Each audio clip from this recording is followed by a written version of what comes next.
忠義を知っている。お前の父と同様に誰よりも我が衆のために心血を注いでくれた。そのお前をどうして責められようか。私もまたお前と同じだ。ミーシアンの思い、亡き父の残したものを守るために剣を抜いた。我らの故郷のため、必ずクランだけは撃たねばならないのだ。朝は悪さは頼りにしているぞ、トーマス。次はいよいよ三大都市ベルツドの最重要拠点ベルツド城ですね。ああ、この前のスターツ城攻略ではトーマス自ら俺の暗殺を狙ってきた。それだけは茶は追い詰められているということだ。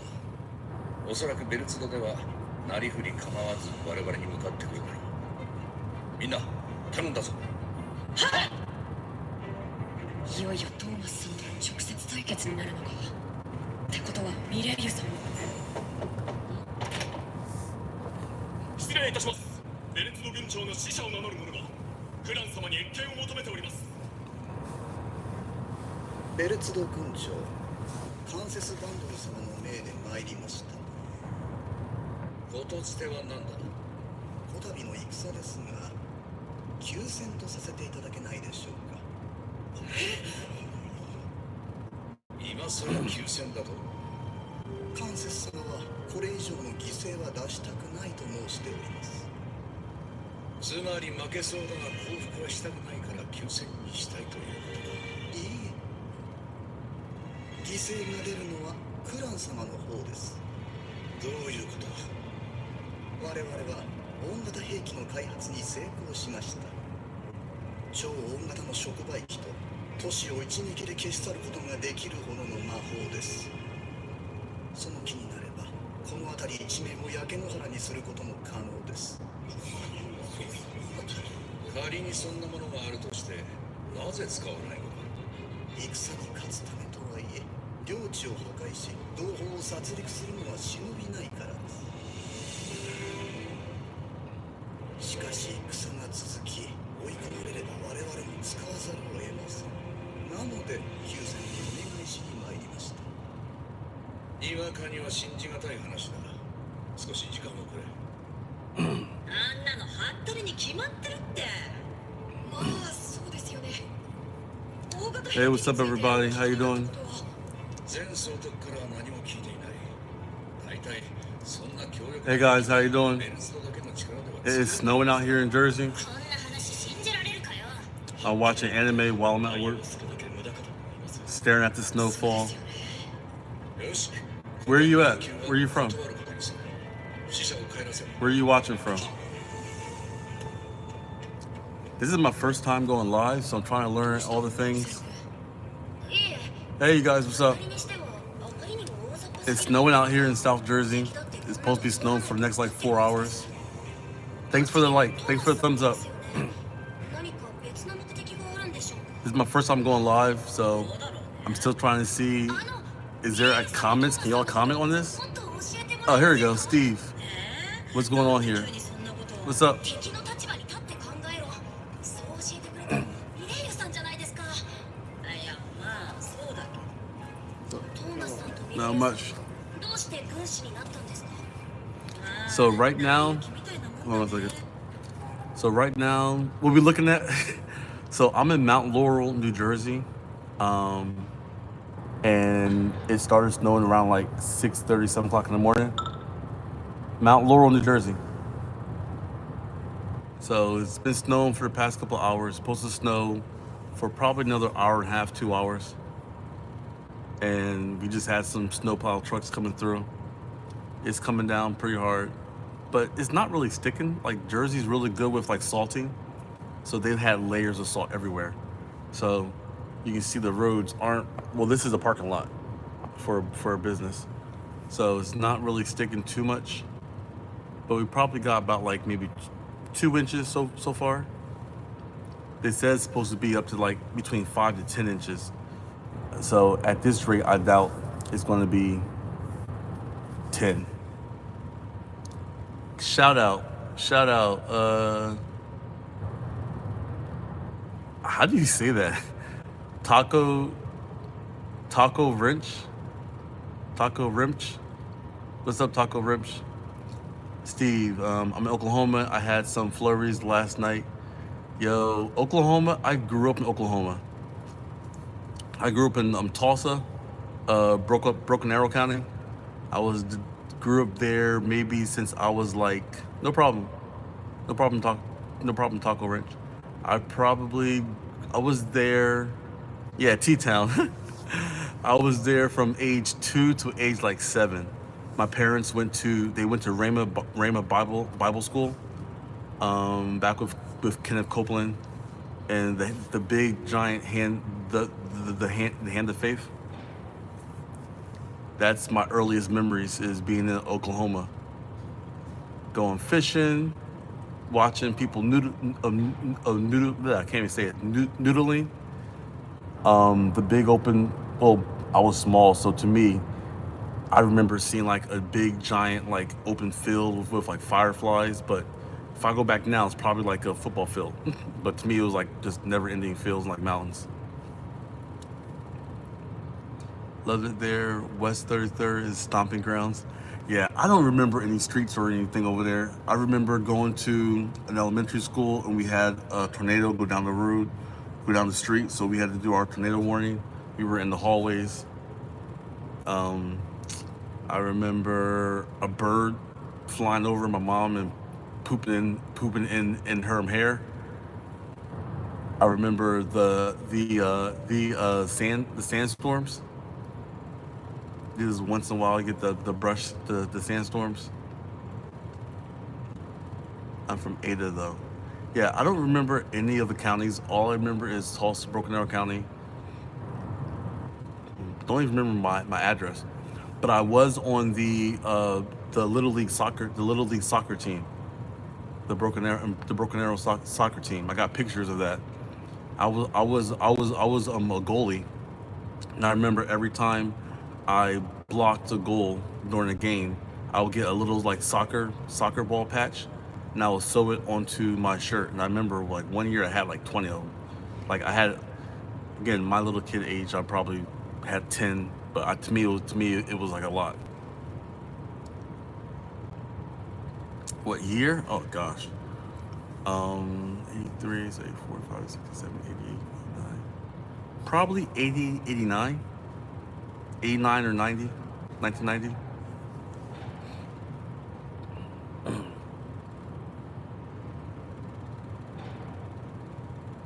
Yeah, I was born in 83, so 1990, I would have been seven years old.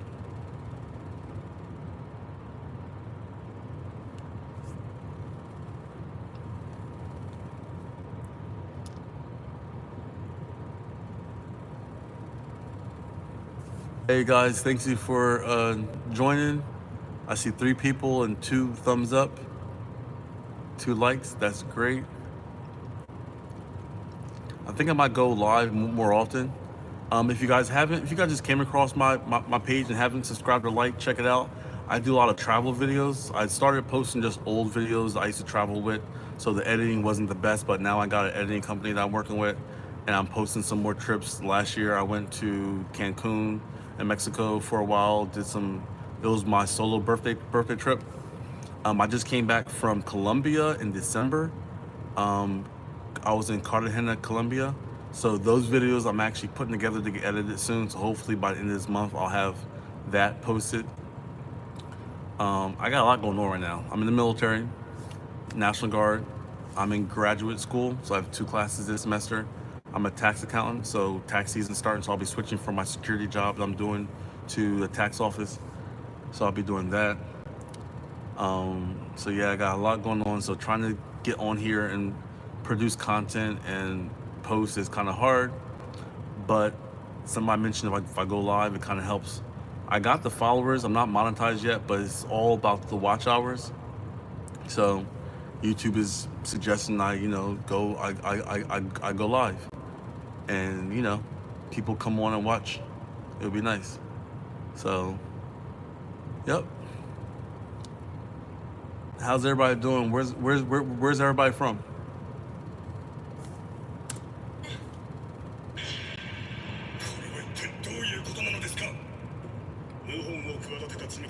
あなたを処刑いたします。お待ちください。私は決して謀反など。総督のもとに多数の密告があったのです。世をもってグランジオン家から貴族の地位を剥奪いたします。総督は何とおっしゃられているのですか。この件に関してはこれまで何度も陳情を。残念ながらこの決定が覆ることはありません。お待ちください。では最後に一つだけ願いを聞いてはいただけませんでしょうか。いいでしょう。最後に聞いて差し上げます。ありがとうございます。私には子供が2人おります。どうか彼らを取り立ててはいただけませんでしょうか。もしそれが叶わぬならどうか2人を殺してください。子供を殺せだぞ。彼らは私に似ずとても優秀です。ですが優秀であるがゆえに危険なのです。あの2人が貴族の立場を追われ他州にでも当たればいずれニシアも脅かす存在になりかねません。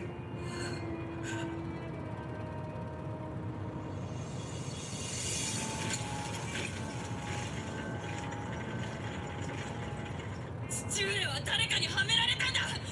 後継ぎである僕たちを殺せというほど忠義を持ってる父上が総督を裏切るなんてそんなのありえない。そうでしょ未来は。なんか大変なことになったね。なんでそんなに冷静なの。僕たちだって死ぬかもしれないのに。よく考えなって。総督は父上の陳情を無視して処刑を決めたんだよ。なら私たちも処刑すべきって言葉も信じるわけないでしょ。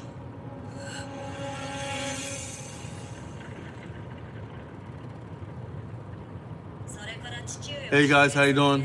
私たちは平民になった。 It is snowing in South Jersey, and I'm just posting, streaming on that. I'm watching some anime while I'm at work.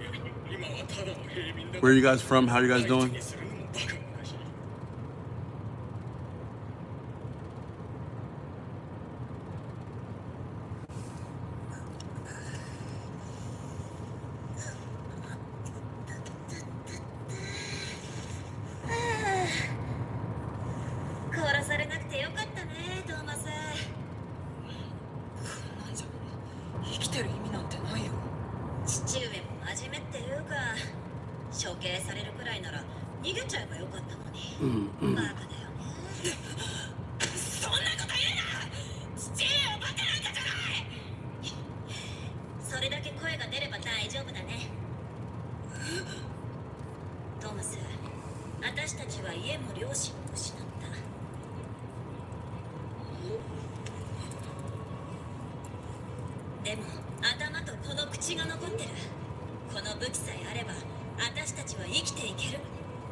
クラウ様、どうした？石膏からの報告です。ベルツの丘の上に大型兵器が発見されました。なんだと。 Oh no. 報告です。ベルツの丘の上に大型兵器が発見されました。大型兵器は嘘じゃなかったのか。ベルツの財力的にも技術的にも無理なのでは。どう思いますか？本当に兵器なんでしょうか？正直怪しいです。嘘に決まってるじゃん。私らを混乱させるためにハリボテをわざと見せてるだけでしょ。ですよね。本当に兵器だったらどうするんだ。危険にさらされているかもしれないんだぞ。ちゃんと調べもしないで信じちゃうの？あんたのバカ。なんだと。じゃあ白黒つけるためにさらに調べてもらえませんか？誰に？現場の石膏は帰ってきてる。わかりました。それならファムさんにお願いしてみます。まったく坊ちゃんも人使いが荒いぜ。あれが例の大型兵器。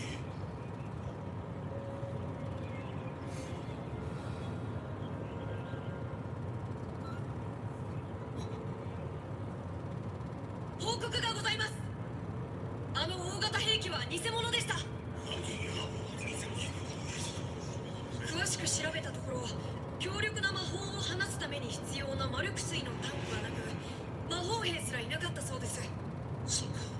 ということは死者を送って休戦を促してきたのも時間を稼ぎたかったからなのか。あれでもそれだとおかしい。ロッセル君、何か？敵は時間を稼いだところで立地的にベルツ土壌には援軍を呼べないんです。逆に僕らは援軍を増やすことができる。相手にとっては不利になるだけですよね。確かに。それに本当に僕らが偽物の大型兵器を信じるなんて思っていたんでしょうか。相手はあのトーマスさん。そのことだが、敵はベルツ土壌の防備を強化していたらしい。では時間稼ぎはそのためだったということですか。そのようだ。これ以上敵に時間を与えない方がいい。でもこの状況ってなんか既視感というか。超大型の触媒機と都市を一撃で消し去ることができるほどの魔法です。では各自準備。待ってください。どうした？この状況、前にも経験した気がするんです。秘密兵器の嘘を見抜いたなんて前にもあったか。いや、そうではなくて。わかるよ、坊や。あの模擬戦のことでしょ。そうです、模擬戦です。あの時ミレイユさんはあえて兵士を投降させて嘘の情報を流すことで進軍させようとしましたよね。今回もあちらから死者が来て嘘の情報をわざと見破らせて進軍させようとしている。同じ作戦なんですよ。何のことを話してる？つまりうちのトーマスは私たちにわざと策を見破らせて進軍させ、油断したところを一気に叩こうとしてるってこと。なるほど。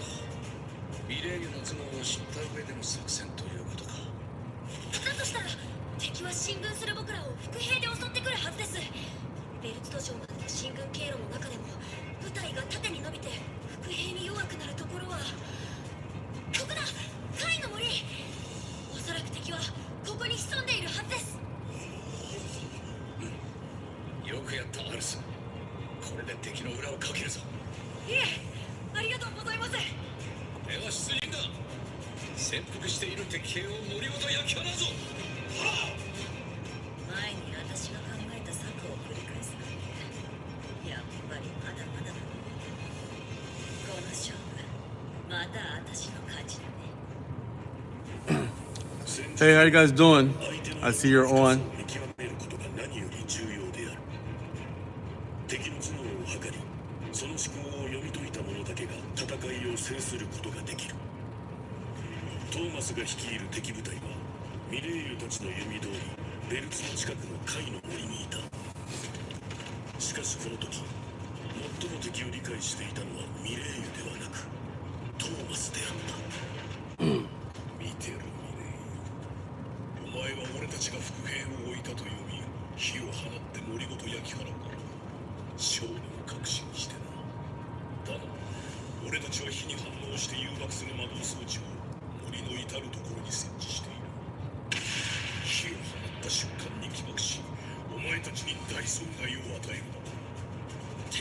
を読み切った素晴らしい作戦だ。さすがトーマス様だ。全て設置しておりました。よし、ではお前たちに本当の作戦を伝える。敵の数は俺たちの少ないが、輪っかである程度倒せたとして進軍を止めるほどの効果はないだろう。いや、爆発が起きれば敵陣の策を見誤ったと混乱する。この中、敵の大軍に分け入るというのですか？ああ。現状我々の勢力は圧倒的に劣勢。覆すには死をも覚悟する必要がある。ここからは決死の戦いだ。無事には戻れないだろう。覚悟がない者は俺が背を向けている間にさ。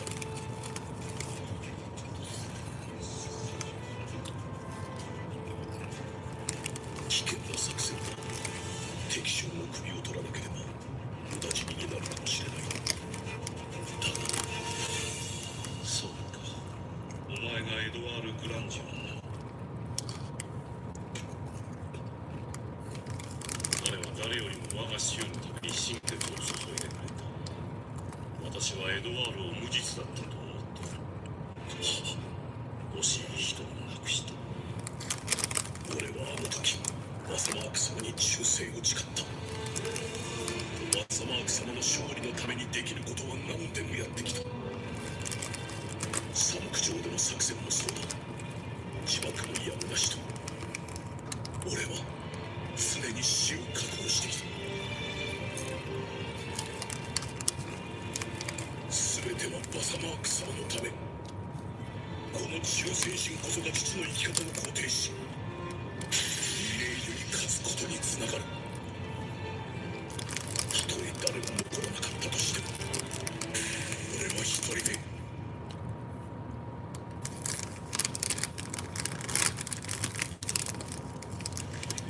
お前たち。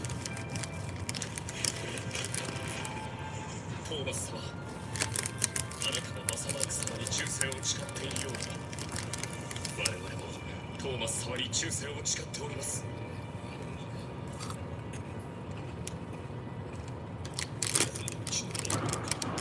生きて帰ってこられない。だが、ただの兵の寄せ集めではなく、何かのために覚悟を持って戦うことができる部隊は強い。お前たちを誇りに思うぞ。全員配置につけ。爆発音がしたら突入だ。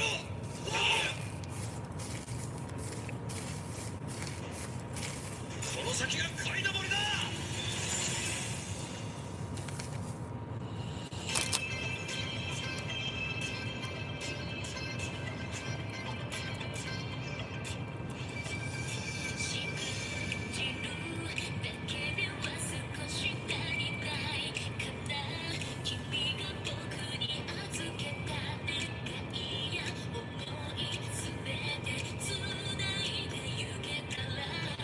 敵は我々を上回る策を用意しているかもしれません。油断はできませんが、アリスタ Hey, you guys, how you doing? 時間 This is Snowfall from South Jersey, Mount Laurel, New Jersey. How are you guys doing? Where are you from?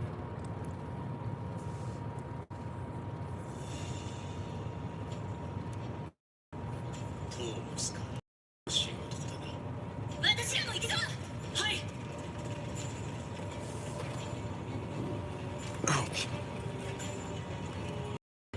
ロセル君、何か気になることでも？いえ。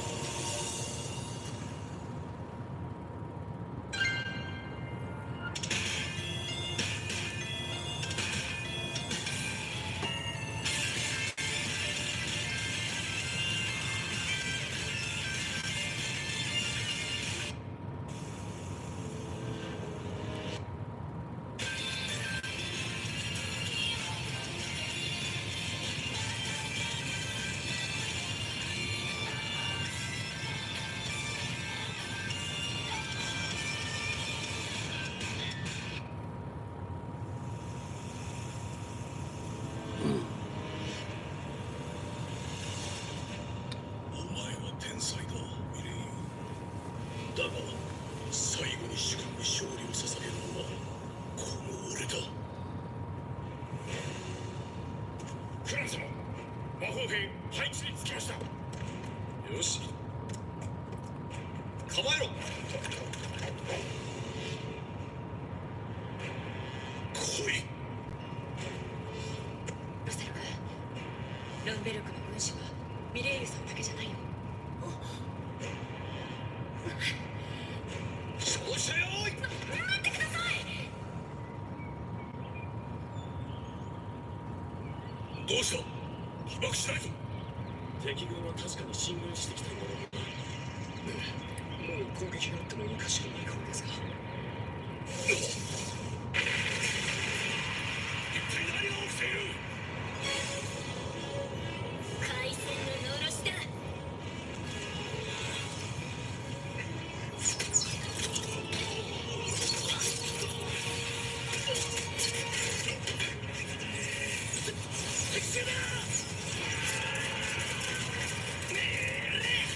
師匠からのお達しだ。ザクはぶっ倒して道を広げてよ。お前が仕切るな。敵襲敵襲。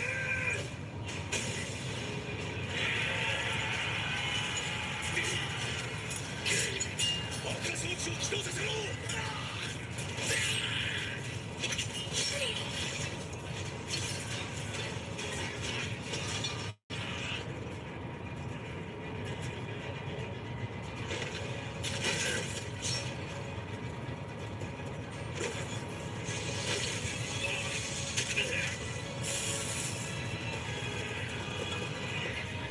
Yeah, the ghillie suit on.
してでしょう。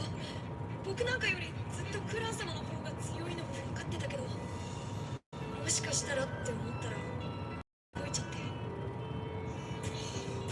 そういうやつだろアレスは。君より僕の方がアレス様との付き合いは長いの。は？何張り合ってんの？まあそれよりあちらは大丈夫でしょうか。見ない間に随分やつれたね。黙れ。またお前に負けたんだ。今すぐ殺せ。相変わらず極端だね。勘違いしてるみたいだけど、あんたの策を見破ったのは私じゃないよ。この坊主に。いやー、危なかった。私だけだったら今頃全員消し飛んでるよ。ありがとね、ロセル君。いえなぜ俺の作戦が分かった。戦略の立て方は相手の思考を押し量る能力が決まる。俺はミレイユを熟知しているが、お前は俺を知らんだろう。はいよく知りません。でも僕もずっとミレイユさんのことを考えてました。敵を倒すには味方をどう倒すかまで考えられるかが重要。つまりミレイユさんを攻略する必要があったんです。少々よ。待ってください。爆弾が設置されているかもしれません。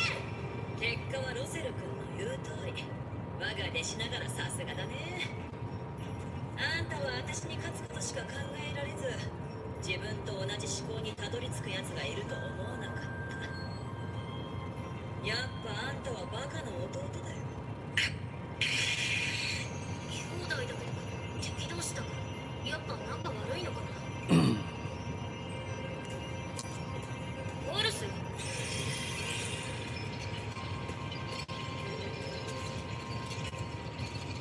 大体あんたがガキの頃からミレイユさん、思ってることはちゃんと言葉にして伝えてあげてください。えおや何よ。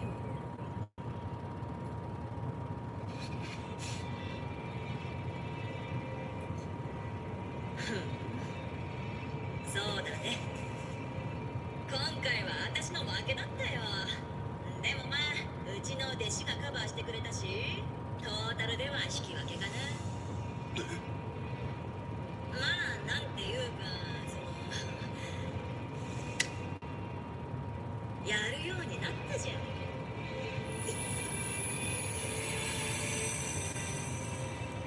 頭とこの口が残ってる。この武器さえあれば私たちは生きていける。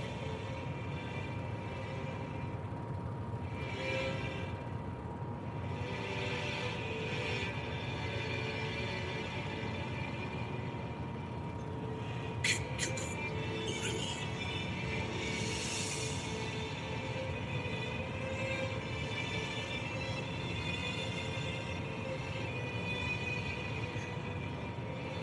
結局俺はミレイユに認めてもらいたかっただけかもしれない。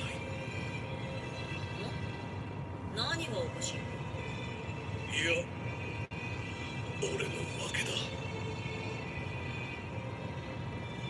トーマス、フロン様。俺に仕えれば交代軍を約束するぞ。俺はバサマーク様への忠誠を誓っています。負けたとしてもそれだけは絶対に負けません。そうか、残念だ。牢に連れて行け。これで一息つけますね。ですね。おい坊主、なかなかやるな。いえ、後といえばアルス様が背中を押してくれなかった。お前はミレイユに染まりすぎるなよ。はい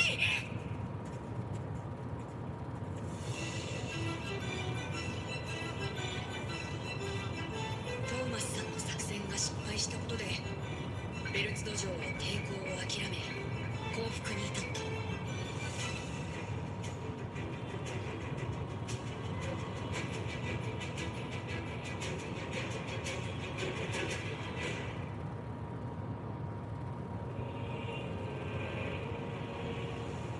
皆の者、会議であった。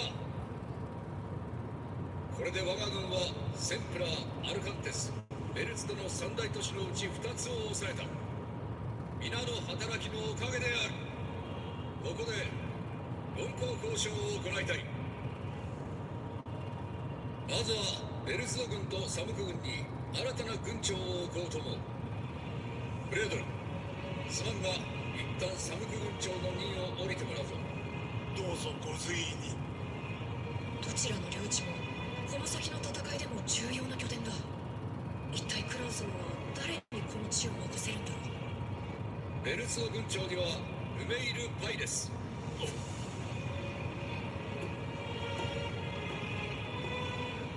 メイル様がすごい。カナレ軍が一番先行を立てましたからね。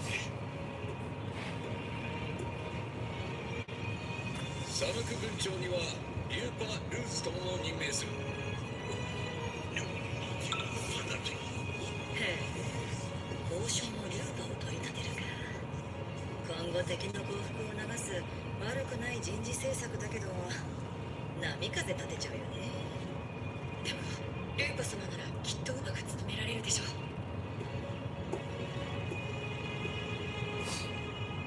謹んでお受けします。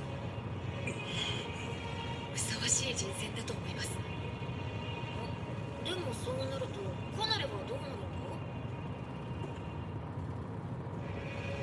ルメイルは現カナレ軍長だが、カナレとベルストは距離がある。同時に収めるのは難しいだろう。そこでカナレ軍長はアルス・ローベントに任せる。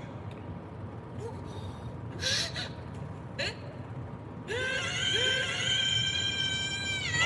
リス様。僕がランベルク領主に加えてカナレ軍まで。前にも言っただろう。予定よりは早くなったな。この戦いに勝ったらカナレ軍長はお前にしよう。あの時言ってたこと本気だったのか。お待ちください。今が我々と同格の軍長に。さすがに彼は幼すぎではないですか。こんな一足飛びのようなこと納得がいきません。軍長になるということは大勢の部下を抱えるということ。僕にはまだ早すぎるのか。大体お前の家臣が優秀なだけで。見苦しいですぞ。我々はアルスをよく知っています。確かに家臣たちは優秀ですが、アルスが主人だからこそ家臣が付き従っているようです。彼以外に我々の上に立つべきカナレ軍長はいません。フラル様、ハモンド様。私もアルスがいなければ敵陣営に寝返っていたかもしれん。ペレーナ軍長、マサ軍長まで。フレードル殿、リューパ殿、彼の言葉で投降したと聞く。彼の言葉には人を動かす力がある。私もそう思うぜ。実際一番活躍してるのはアルスでしょ。確かに。僕もそう思います。アルスの頼みじゃなきゃここまで俺も働かない。アルス様ならカナレ軍長としての職を全うされることでしょう。師匠の師匠だからな。皆さん、これで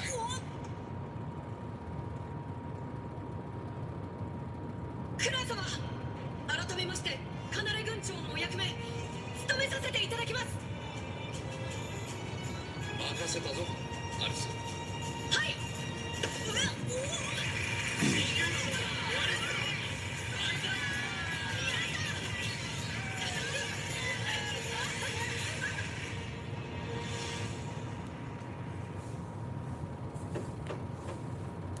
入ってくれ。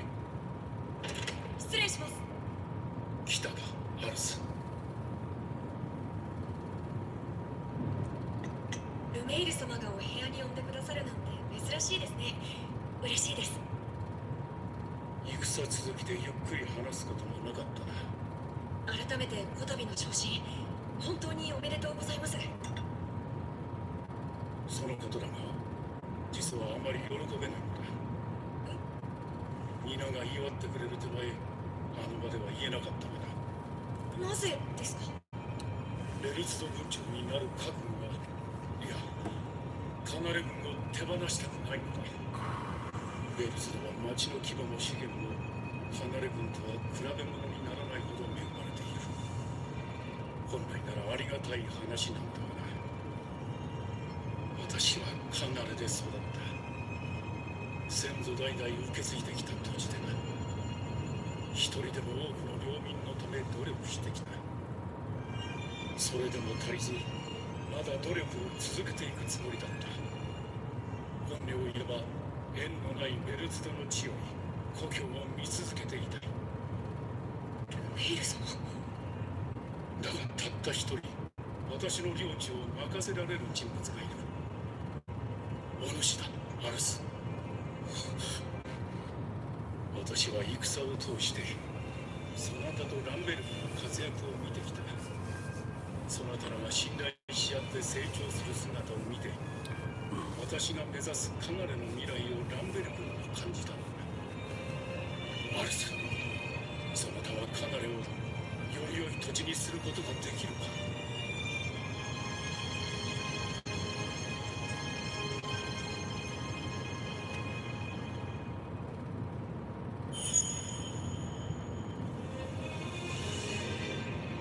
できます、ルメール様。頼んだぞ、アルス。こうしてベルツドでの戦いは終わり、僕はカナレの領主に選出されました。ねえ、飲み物は用意できた？誰か料理運ぶの手伝って。次の戦いに備えて僕たちは一度ランベルクに帰ります。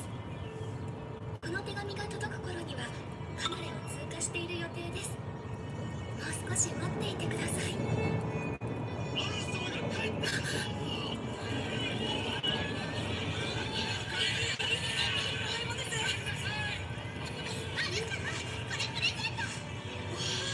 りがとう。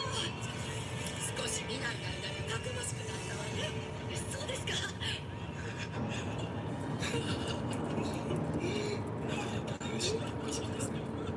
あら、アルス様、お手紙どうもありがとうね。戦で大変なのに私たちに寄り添ってくれて嬉しかったわ。息子がいなくなって寂しいけど、一緒に頑張りましょうね。はい。もう大産なのにアルス様が泣いちゃダメでしょ。はい、すいません。アルス様。リシアさん。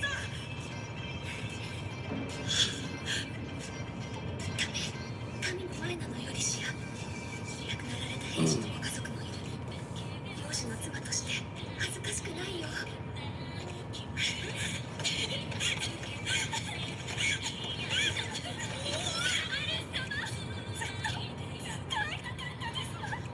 リシアさん、僕、皆さんのおかげで活躍できましたよ。カナレ軍長にも選出されたんです。で、手紙にも書きましたよね。珍しいものがたくさんあって。アルス様、今は少しだけこのままでいさせて。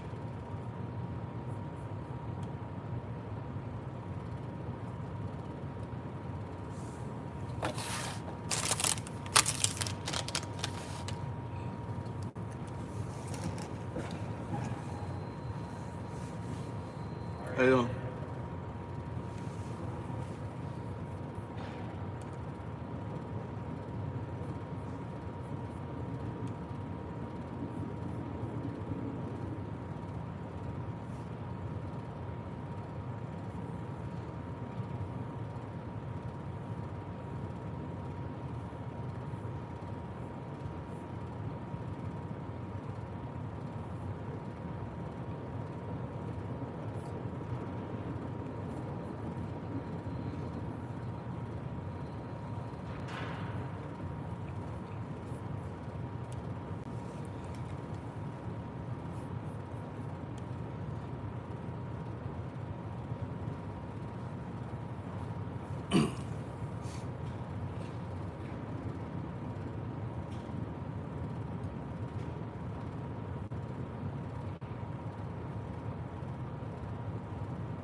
I love Monday.com. What's Monday.com? You don't know Monday.com? This is Monday.com. It's a platform. Defeated by Chanma, Wei realizes he has no way to stop his descent as he plummets toward the ground headfirst. Without hesitation, Chanma points his spear sideways and dashes right before Wei, striking his staff just before he hits the ground. The spectators watching are confused as to why Chanma targeted the staff instead instead of simply taking it and running away. Roshi looks both pleased and impressed, realizing Chanma is attempting to destroy his staff, making his life savings worthless. The system loads Wei with a self-stone building is dropped alone and is on the verge of destruction. Directing Void Spheres toward Wei, Chanma coldly asks if he still enjoys bullying others. As the Void Spheres collide with the staff, it shatters into pieces and the spheres hit Wei, dealing immense damage. With a sickening thud, Wei crashes hard into the ground. Walking toward the defeated Wei, Chanma leans down and retrieves a black VIP card from his possession. Looking at the card, Chanma reveals it to Wei and smugly asks if he knows what this is. Wei, visibly bewildered, hoarsely asks how Chanma could possibly possess a black VIP card. Before Wei can say more, his head falls back and he passes out from the sheer force of the encounter. The spectators murmur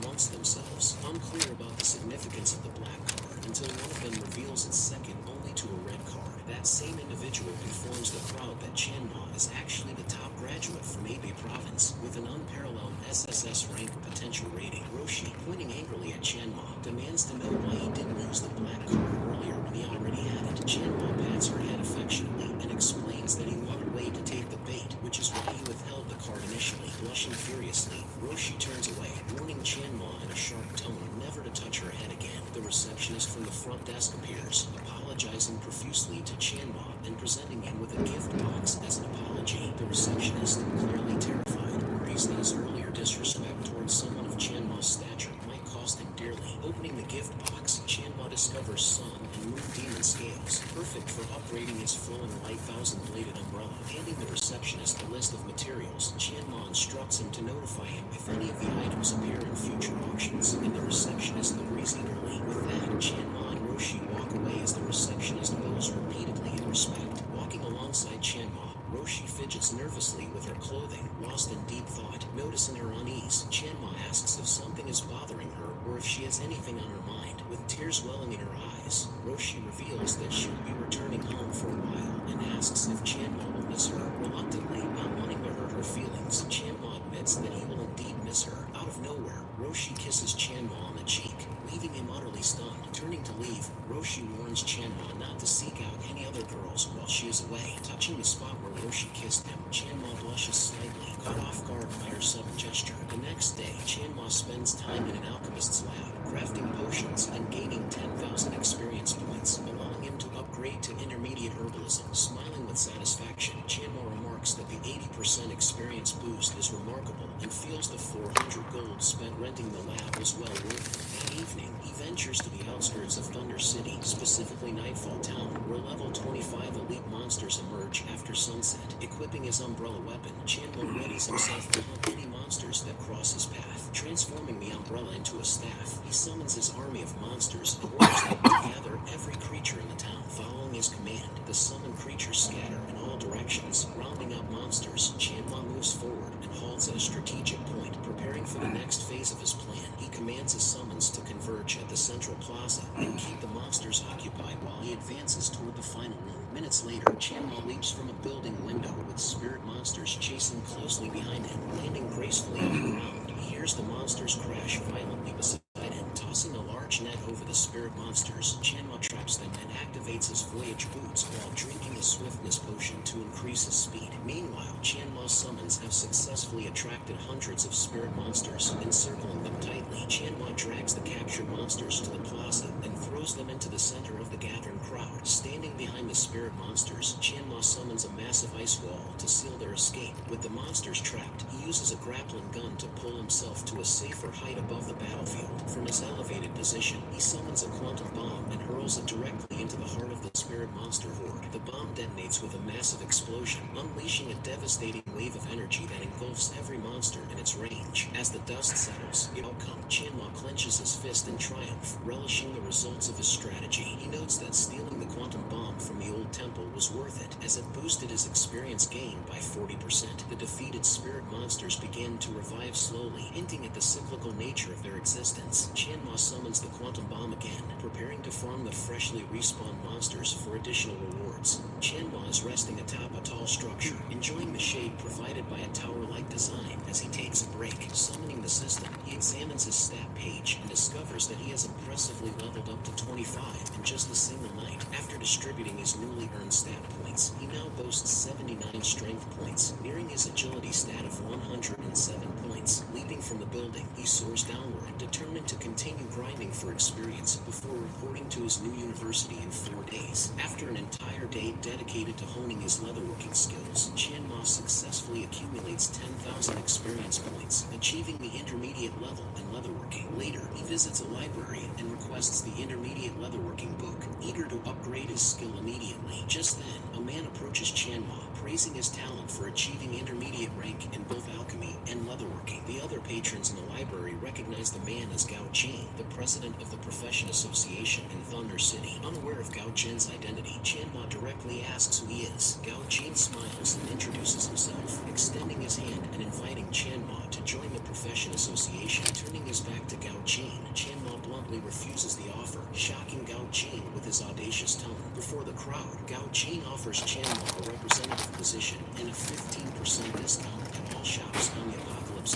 Chanma, intrigued by the unexpected offer, acknowledges its value but still refuses, leaving Gao Jin stunned by his dismissal of such a lucrative opportunity. Persisting, Gao Jin explains the additional benefits Chanma could gain by joining, but Chanma rejects the offer again, remarking that a representative position isn't worth his attention. The crowd murmurs among themselves, deeming Chanma arrogant and shameless for dismissing such generous terms. Gao Jin points out that with just 2 intermediate secondary professions, the offered deal is already exceptional and claims he cannot improve the terms any further. Disheartened, Gao Jin turns to leave, appearing regretful about failing to recruit Chanma. However, Chanma announces that he has more than 2 intermediate secondary professions, stopping Gao Jin in his tracks. Gao Jin, visibly shocked, demands to know if Chanma is bluffing or telling the truth. Gao Jin then declares that if Chanma truly has 3 intermediate secondary professions, he will be promoted to the position of elder and receive a 20% discount in all shops. Realizing the potential advantage, Chanma summons a blank skill book to prove his claim, leaving the onlookers astonished. The blank book confirms Chanma's expertise in blacksmithing, further baffling Gao Jin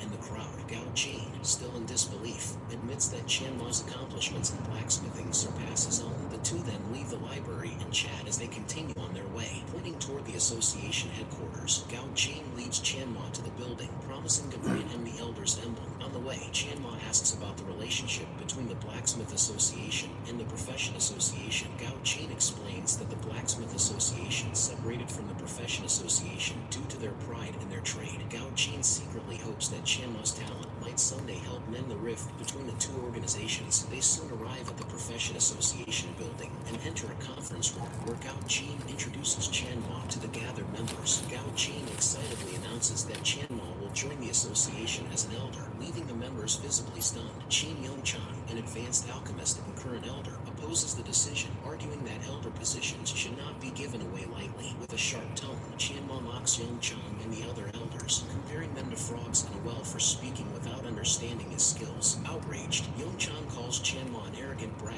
and challenges him to prove his worth through their tests instead of demanding the position outright. Maintaining his composure, Chanma accepts the challenge and proposes adding stakes since many members oppose him. Chui Feng, another elder, supports Chanma's suggestion and declares that if Chanma passes the test, those who opposed him must offer him a reward. Agreeing to the terms, Chanma allows the opposing members to choose their test questions. Boasting about his mastery of multiple professions, Chanma lists his 6 intermediate ranked professions, including mining, alchemy, and blacksmithing, leaving the members stunned. Yongchan, bewildered, turns to Gao Jin and demands to know why he didn't mention Chanma's extraordinary abilities earlier. The room falls silent as the elders struggle to decide how to test someone with such overwhelming skills. Sensing their hesitation, Chanma suggests a reverse challenge, offering to quiz them with 7 questions, 4 of which they must answer correctly to win. Gao Jin approves the idea, allowing Chanma to proceed with the unconventional test. Chanma asks increasingly difficult questions, causing the elders to grow pale as they fail to answer even one.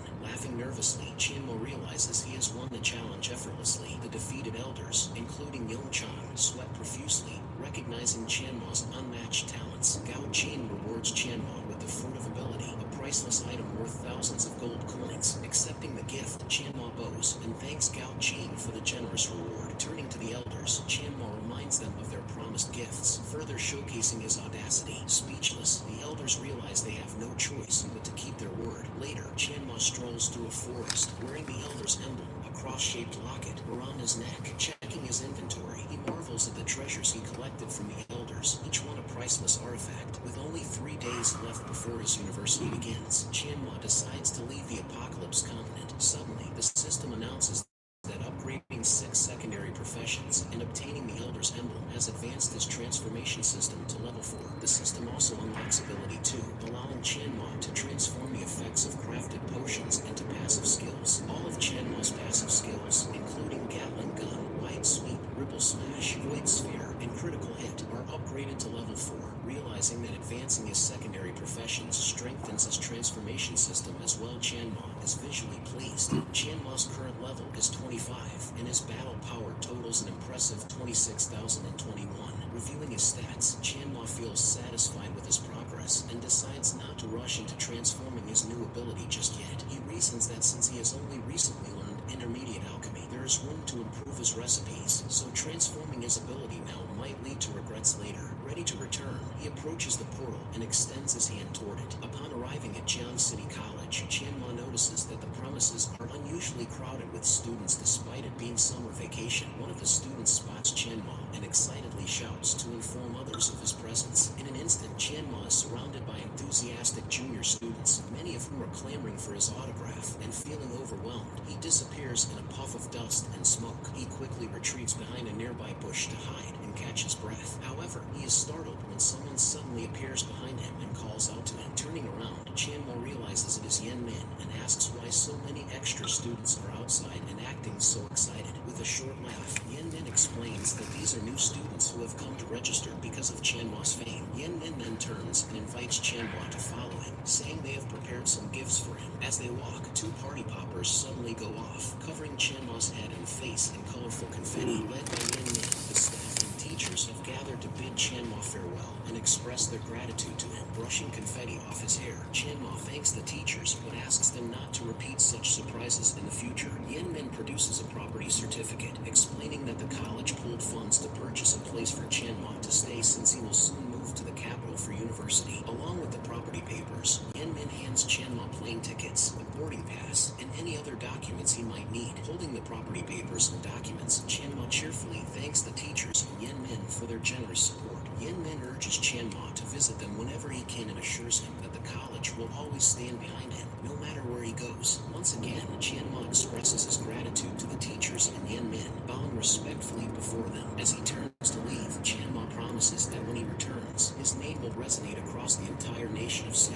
The next day, Chanma arrives at Oracle University and confidently walks through the main entrance gate. A girl from her class notices Chanma, observes his physique, and assumes he must be strong, deciding to approach him for his contact information. Almost immediately, Chanma finds himself surrounded by a group of girls, all eagerly trying to get his information. Feeling slightly embarrassed, Chanma explains that he is only here to report and asks if anyone can guide him to the right place. A blonde-haired girl grabs Chanma's hand, startling him, and insists she will show him around the university. Watching Huan Yu take Chanma away, the other girls fume silently, annoyed at being ignored. As she walks with Chanma, Mingyu explains that students officially graduate after reaching level 30 and completing their second awakening. She further explains that new students are grouped by level. The first group is level 15 to 25, the second is level 26 to 28, the third is level 29, and the fourth year is for level 30. Arriving at the reporting station, Mingyu instructs Chanma to insert his ID card into the machine, which will assign his dormitory based on his details. Chanma follows her instructions, and the machine instantly recognizes him, reading out his information aloud and surprising Mingyu with the revelation that he is level 25. Other students nearby become curious about the level 25 newcomer and move closer to get a better look at Chanma. Smiling, Mingyu remarks that Chanma has been assigned to a luxurious dormitory and offers to guide him there since it might be hard to locate. However, Chanma politely declines her help, saying he can find the dormitory on his own. Turning to leave, Chanma's dismissal causes Mingyu to clench her fists in anger at being ignored. Chanma eventually arrives at Area Z of Oracle University and decides to rest under the shade of a large tree. While resting, he notices an old man nearby practicing what appears to be martial arts. Observing the old man's movements, Chanma suspects he might be unwell based on his physical condition. The old man notices Chanma, pauses his training, and asks if he is a new student at Oracle University. Chanma confirms that he is new and mentions that he arrived that that very day. The old man asks for Chanma's room number, and Chanma replies that it is room 001. Growing more curious, the old man asks for Chanma's name, and Chanma answers truthfully. The old man resumes his training without further comment and allows Chanma to leave. After Chanma departs, the old man's expression softens into a knowing smile as if he recognizes Chanma. Just then, a girl carrying a bottle of medicine approaches the old man and scolds him for secretly training instead of resting. Meanwhile, at the Hall of Secret Realms of Oracle University, the new students gather nervously, discussing the upcoming entrance exam. Lei Chunxia, the Education Administration Director, seems pleased as he notes that the university managed to recruit 2 provincial champions, Chanma and Xiujie. A teacher from the magic faculty confidently predicts that Xiujie will outperform Chanma in the entrance exam because Chanma is merely a vagrant. Teachers from the War and Command faculties join the discussion, expressing interest in recruiting Xiujie into their departments. Meanwhile, at the exam's entrance portal, Xiujie confronts Chanma and arrogantly declares himself superior. Uninterested in arguing, Chanma dismissively states that he does not even know who Xiujie is. Feeling disrespected, Xiujie clenches his fists and vows to prove that he is the best. Maintaining a cold tone, Chanma remarks that Xiujie is boring and not worth competing against. Being disrespected by Chanma, a vein twitches on Xiujie's temple as he snarls, declaring they will see who is superior. The entrance exam is set to take place in a secret realm called Death Monastery, with the currently accessible areas being the graveyard and library. However, due to Chanma's hidden class, Spellbinder, the highest difficulty setting is automatically activated, unlocking 2 additional areas, the Weapon Vault and the Chapel. Chanma's first destination is the graveyard, which is teeming with monsters, and he readies himself to take them down. Meanwhile, at Oracle University, the teachers are gathered in front of a massive screen mounted on the wall that displays the leaderboard. The teachers are discussing the exam location and speculating on how the students will overcome its challenges, including the final boss, who is at level 28. Their primary focus is on Xiujie, a level 23 student whose current progress shows he has completed 40% of the graveyard. However, they quickly notice that Xiujie is not ranked first on the leaderboard, as Chanma has claimed the top position. Seeing Chanma's rank, the teachers shift their allegiance and begin cheering for him, even discussing how their faculty should recruit Chanma over Xiujie. One teacher observes that Chanma has not exited the exam despite clearing it, and upon reviewing the screen, they realize he is progressing through the highly difficult Weapon Vault. Noting that only 2 areas were supposed to be available for the exam, and seeing Chanma clearing a restricted area, some teachers argue that his exam should be terminated. Addressing his peers, one of the teachers pleads with them not to make hasty decisions, asserting that Chanma is not someone who acts without a plan. He then turns to Director Lei for guidance, who announces he will head to the president's office to determine the next steps. Back in the secret realm, Chanma navigates the military weapon vault, where the mobs have an average level of 30 and are incredibly strong. Activating his phantom form, Chanma conceals his presence and strategizes to clear the location in one go. One by one, Chanma gathers all the explosives scattered throughout the military vault into a single spot. As part of his strategy, he waves his hand to draw the attention of the mobs. As the mobs charge toward him, Chanma summons an ice wall to trap them all in one place. Once the mobs are gathered near the mountain of TNT, Chanma points his staff at the pile and casts a fireball to shield himself from the blast. Chanma summons a thick ice block just before the massive explosion shakes the area with tremendous firepower. Back at the university, Director Lei stands outside President Ling's office and requests permission to enter. The old man who had previously spoken with Chanma, President Ling, grants Director Lei permission to report. Upon entering, Director Lei informs the president that a student has cleared the exam in 25 minutes and is now tackling restricted areas instead of exiting the secret realm, prompting Ling to ask if the student is Chanma. Hearing President Ling name the student outright, Director Lei is momentarily stunned. Director Lei explains that they don't know how Chanma managed it, but he now has access to the military weapon vault, and other teachers are calling for him to be punished. With a swift motion, President Ling sends a golden disc-like object flying through the air. Director Lei looks on in horror, realizing that Chanma has been granted the invulnerability privilege, which can only be issued once every 5 years. President Ling states that Chanma, as an exceptional student, deserves this privilege and should be carefully nurtured. However, Ling resolves internally that while Chanma will be given leniency this time, he will face consequences if he becomes too reckless in the future. Back in the secret realm, Chanma finishes defeating all the mobs in the weapon vault within just 8 minutes. Standing before massive doors, Chanma prepares to face the powerful boss hidden behind them. Slowly, the doors part and a blinding light spills out, casting Chanma's shadow dramatically onto the ground.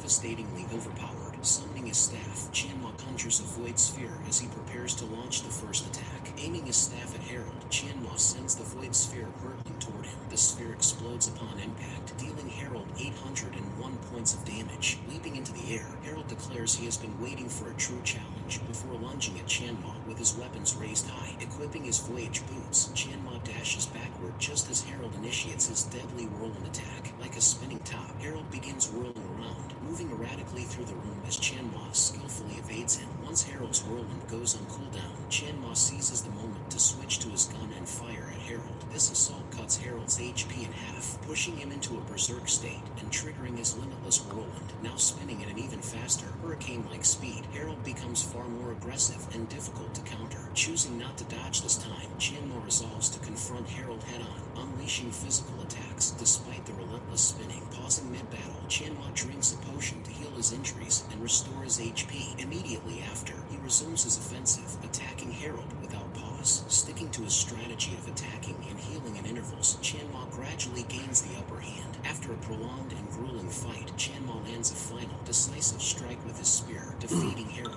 Exhausted but triumphant, Chanma notes that his HP has dropped to just 1,500 by the end of the battle. The system congratulates Chanma, awarding him the invulnerability privilege, which will protect his original body even if he is defeated in the secret realm. Though curious about who might be assisting him, Chanma decides to set the thought aside and focus on clearing the next area. Back at the university, the observation screen shows that Chanma has achieved a 100% clearance of the military weapon vault, leaving the teachers stunned. Upon discovering that President Ling granted Chanma the invulnerability privilege, the teachers are astounded, given that Chanma is merely a new student. One teacher points at the screen and exclaims that Chanma has already entered the chapel and shows no signs of stopping. Director Lei, staring intently at the screen, remarks that he is eager to see how Chanma will handle the terrifying final boss. Pushing open the massive doors, Chanma steps into a grand hall and notices several figures kneeling on the ground, their bodies concealed by dark cloaks. The Death Monastery has two final bosses,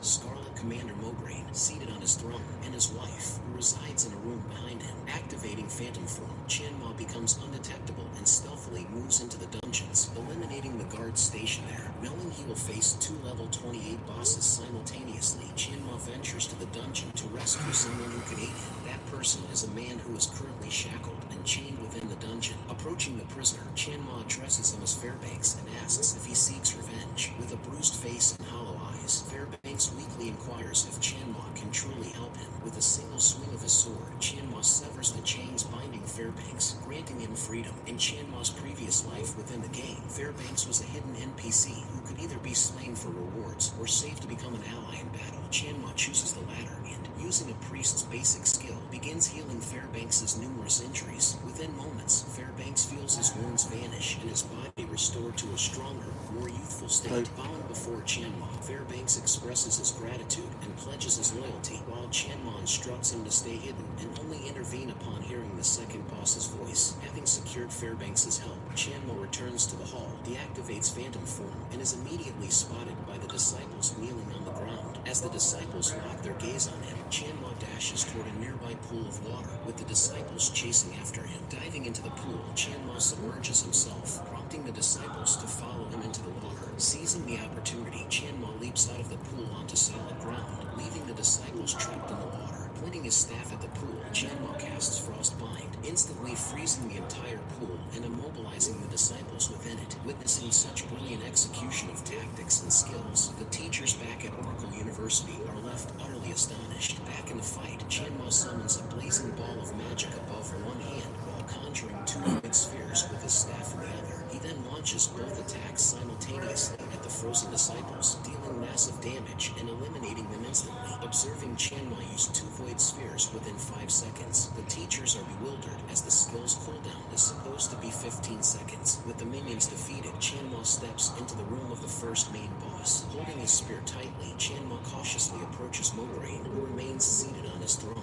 As Chanma draws closer, Mograine's eyes ignite with a fiery glow, and he suddenly rises, entering his battle state with Chanma as his target. Charging forward, Chanma swings his spear at Mograine, landing a powerful strike that sends the boss flying. While While Mograine remains airborne, Chanma leaps after him and unleashes a flurry of attacks, dealing significant damage. The teachers are shocked to realize that Chanma has managed to crowd control Mograine for 30 seconds, allowing him to execute multiple attacks. With each strike, Chanma carves dazzle marks onto Mograine, resulting in the generation of numerous void spheres surrounding the boss. Extending his arm, Chanma commands the void spheres to bombard Mograine, delivering a devastating series of explosions. Defeated, Mograine crashes to the ground in a small explosion, just as Chanma gracefully lands nearby. Mograine's wife, the Saintess, enters the room and, upon seeing her defeated husband, unleashes a barrage of circular energy waves. The waves strike Chanma, rendering him immobilized and unable to move for 60 seconds. Lifting her massive staff, the Saintess begins chanting a ritual to resurrect Mograine. Before the ritual can be completed, Fairbanks charges into the room wielding a large hammer. With a powerful swing,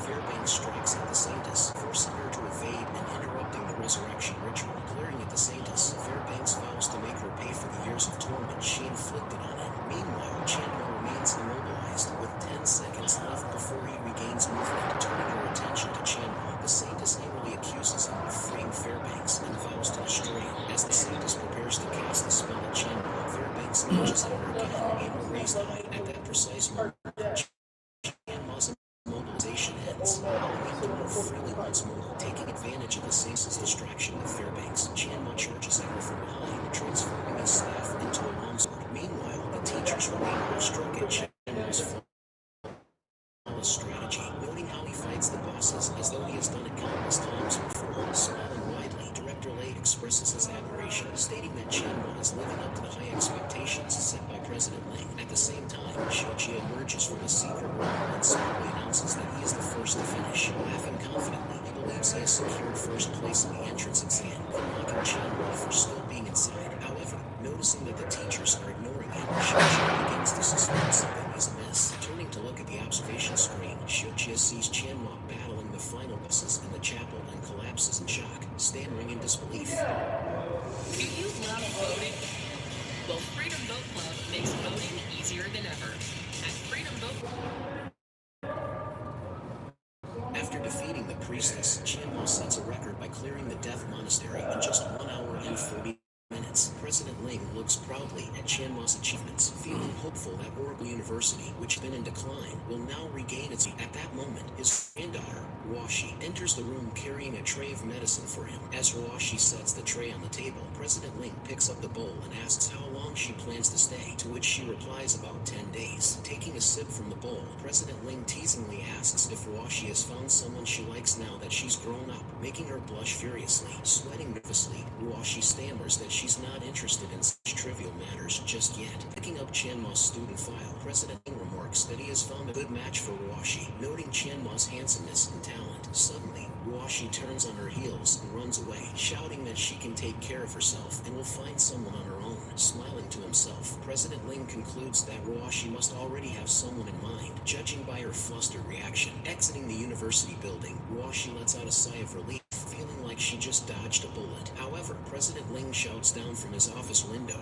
reminding her to be careful in the apocalypse as it's full of dangerous people. Remembering the awkward moment with Chanma in the well, Ruoshi mutters angrily, calling him a scoundrel, her cheeks turning red. Blushing deeply, she warns herself that Chanma had better not forget about her, or he will face her wrath the next time they meet. After clearing the Death Monastery and setting it right, Chanma emerges from the secret realm, casually brushing dust off his slightly torn clothes. The moment he steps out, teachers from various faculties swarm around him, each trying to win his favor and recruit him. Meanwhile, Xiujie, still collapsed on the ground, watches Chanma with loathing, seething over how his moment of glory was stolen. Director Lei raises his voice, calling for the teachers to settle down and be quiet. Turning to Chanma, Director Lei congratulates him on making history and grants him freedom to choose any of Oracle University's 4 faculties. Chanma pauses in thought, realizing that he has no idea how the university operates or what lessons each faculty offers. Smiling calmly, Chanma responds that he hasn't made a decision yet and requests permission to attend trial lessons at each faculty before choosing. The 4 faculty representatives eagerly agree, each promising to give Chanma the best trial experience to entice him to their department. In the university dining hall, Lin Bing, a third-year student and head of the disciplinary division, dines with Ningyu and invites her to a concert, holding 2 tickets. Silently observing Lin Bing, Mingyu notes to herself that while he comes from a good family, he isn't exactly her type. Her attention, however, drifts to someone sitting a few feet away, and she begins contemplating rejecting Lin Bing's offer. Realizing it's Chanma, Mingyu excuses herself, telling Lin Bing that she has some matters to attend to and can't go to the concert with him. Standing as well, Lin Bing responds graciously, saying he understands and suggesting she can join him next time. However, Mingyu takes a seat right next to Chanma, leaving Lin Bing bewildered as he realizes her interest lies elsewhere. Fixing her hair subtly, Mingyu initiates a conversation with Chanma, prompting him to bluntly ask if she wants something. Smiling warmly, Mingyu compliments Chanma on earning the special privilege to attend trials at all faculties, but Chanma merely nods without looking at her. Seeing Chanma's indifferent attitude towards Mingyu, Lin Bing becomes visibly irritated. Approaching Chanma, Lin Bing demands that he stand out, clearly attempting to assert dominance. Pointing a finger at Chanma, Lin Bing warns him not to disrespect Mingyu simply because he performed well in the entrance exam. Feeling annoyed, Chanma slams his fist onto the table, causing his food tray to fly into the air as he loudly declares that Lin Bing is being too noisy. The tray lands squarely on Lin Bing's face, leaving the room in stunned silence. Watching from nearby, Shoji marvels at Chanma's audacity to hit the disciplinary division head with a food tray on his very first day. Lin Bing stands frozen, seemingly too shocked to react or even speak. As his expression twists into rage, Lin Bing clenches his fist and charges at Chanma. However, when Lin Bing throws a punch, Chanma effortlessly sidesteps, dodging the attack entirely. Lin Bing's momentum causes him to crash into a table, shattering it into pieces. While Lin Bing sprawls face first on the ground, Chanma simply walks away without looking back. Furious, Lin Bing shouts after Chanma, vowing to get his revenge. Later that day, a class is about to begin, with dozens of students seated and the teacher standing at the front of the room. The class belongs to the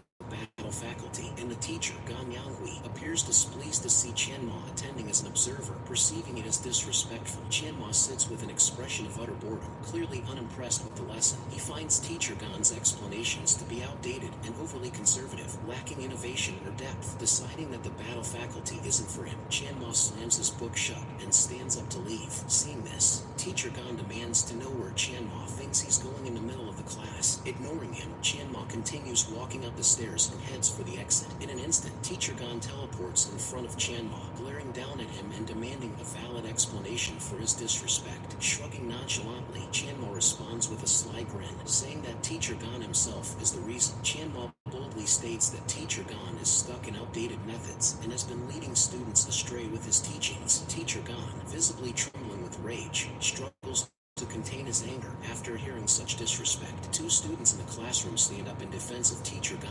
shouting at Chanma to apologize immediately for his insolence. At that moment, Lin Bing enters with two disciplinary division members, accusing Chanma of trying to leave class early and summoning him for an investigation. The two other members position themselves on either side of Chanma, ensuring that he does not try to resist or escape. Lin Bing, smirking confidently, looks forward to teaching Chanma a lesson for what he perceives as arrogance. Teacher Gan dismisses the situation, instructing the disciplinary division to escort Chanma out and make him understand his place. Clicking his tongue in annoyance, Chanma mutters under his breath, calling teacher Gan a pig-headed fool. Enraged, teacher Gan shouts back, daring Chanma to repeat what he just said directly to his face. With unwavering confidence, Chanma turns to face teacher Gan and criticizes his teaching methods as narrow-minded and outdated. On the brink of losing control, teacher Gan challenges Chanma to refute his viewpoints in front of the entire class. Teacher Gan loudly proclaims that if Chanma can prove his teachings wrong, he will resign immediately and never teach again.